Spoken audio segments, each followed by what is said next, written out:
All right, hey guys, so this video is going to be on the surface area of pyramids. It's going to be very similar to the last video I had on surface area of prisms. However, I think surface area of pyramids is a little bit easier because there's more sides that are matching.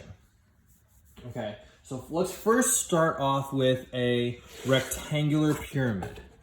So this is going to be, in my opinion, the easiest one. And this is a particular type of rectangular pyramid where we're going to say that this is a square pyramid. Now, whenever they give you a square for your base, they can only give you two numbers and you have enough information to figure it out. So let's say that they tell us that this line right here is 5 and that the height of the triangle is 4. Okay, so we have a base of 5 and a height of 4. Now, the first thing we need to know is that a square is 4 sides that are all the same size. So we know that this is 5, this is 5, and this is 5. And since we know that all of the bases of the 4 triangles are going to be 5. The other thing we know is because it meets at a single point, when we unfold it, we know the height of all of these is the same. So that's going to be 4, that's going to be 4, that's going to be 4. So we really only have 2 shapes that we need to find the area of. The square base and then the triangular side. So the first thing I'm going to do is I'm going to come over here and I'm going to draw my square base. We only have one base on a pyramid. That's what makes it a pyramid. Remember, a pyramid you can stab beam with. A prism you cannot. So the pyramid only has one base. But there are 4 equal or congruent triangles. So now we have 1 square and 4 triangles. So first let's do the area of the square. We know square or rectangle are base times height. Since it's a square, we know that the base and the height are both 5. So 5 times 5 is 25. Now for the triangle, we know that the base of the triangles are 4 and the 5 because of the square, and the height is going to be 4. Now triangles are base times height divided by 2. So we do 5 times 4, which is 20, divided by 2, which is 10. Now, I can't just add 25 and 10 because we have 4 triangles. So this is where we have to multiply by 4 because I'm doing 10 plus 10 plus 10 plus 10 for each of the 4 triangles. And we get 40. Now, I can go ahead and add my total base plus my total triangles, and we get a total of 65 units squared. So I found the area of the singular base of the 4 triangles combined, because each one is 10. There's 4 of them, which makes 40. And we got our total area to be 65 units cubed. So this is a rectangular prism, or pyramid, and more specifically, a square pyramid. This is the one that you're most likely to see. Now, they might throw in a curveball and give you a rectangular prism, where the base is actually a rectangle and not a square. So let's say that this right here is 10 and 5. They have to give us more information on this one. So we'll say the height of this one is going to be 4, and the height of this triangle is 6. Because they are not all at the same point, because it's a rectangle and not a square, they are still meeting at the same point right above it, but it takes longer for it to get from here to there than it is from there to there. So I'm going to come over here, and the first thing I'm going to do is I'm going to find my shapes.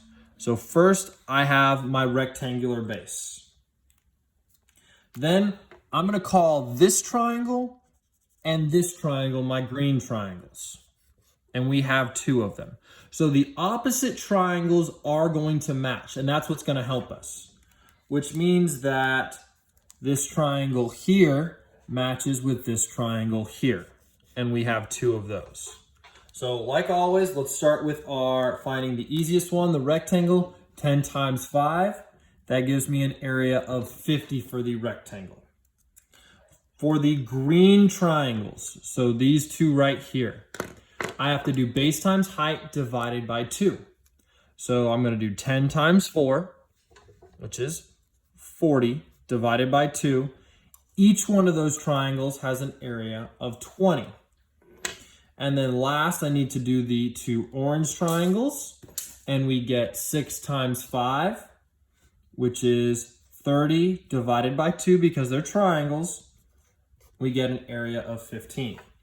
So now what I have to do is I have to make sure that we account for the doubles of the triangles. So we only have 1 rectangle.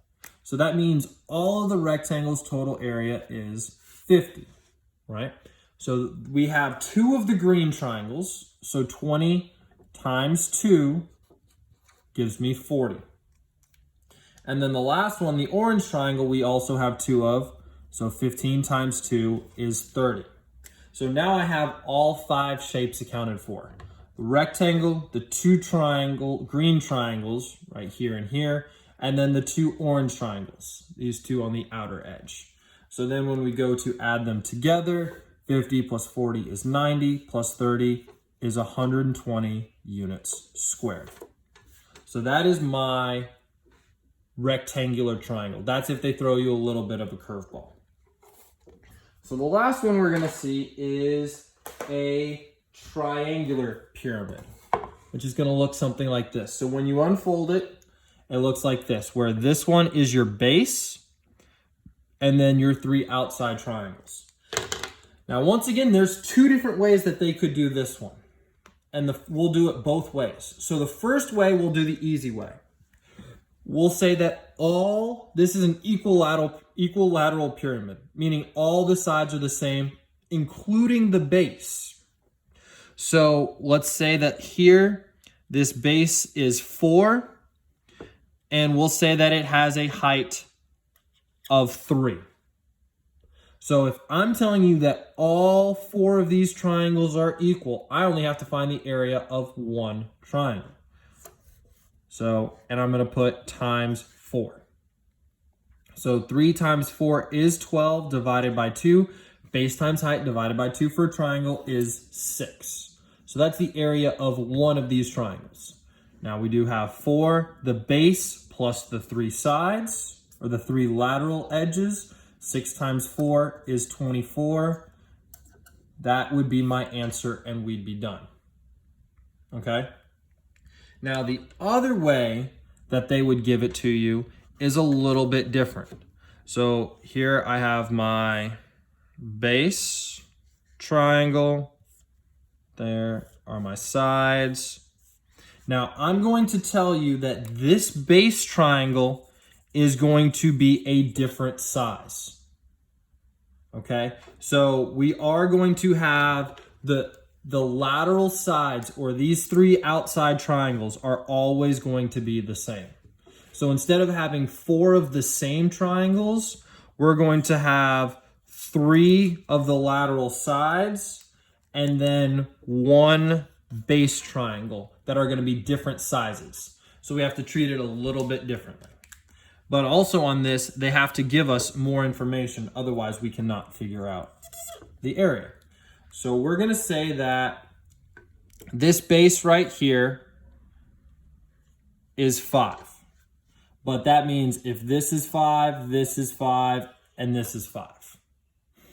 Now, we're going to say that the height of the base is only going to be 2. Okay? But then the height of this triangle is going to be 4. So first, let's find the area of the base triangle, or this one right here in the center. So this is a 5 by 2 triangle, base of 5, height of 2. 5 times 2 is 10, and we divide it by 2 because it is a triangle. That base triangle has an area of 5. Now, all of these other triangles we know have a base of 5, because if this one has a base of 5, this one has a base of 5, and that one has a base of 5. So, and if this one has a height of 4, this one has a height of 4, and this one has a height of 4. So 5 times 4 gives me 20. Let me do that in green. So 20 divided by 2. Each one of those has an area of 10. Now, before I can go and add those together, I do need to account for the fact that there are multiple green ones. There's only one orange one, so 5 is my total for the base triangles. Now, for my lateral triangles or my side triangles, we have 3 of those. So we have to multiply it by 3. 10 times 3 gives me 30. And then we can go and add them up. 5 plus 30 gives me 35 units squared. And that would be my area for that one. Thank you guys.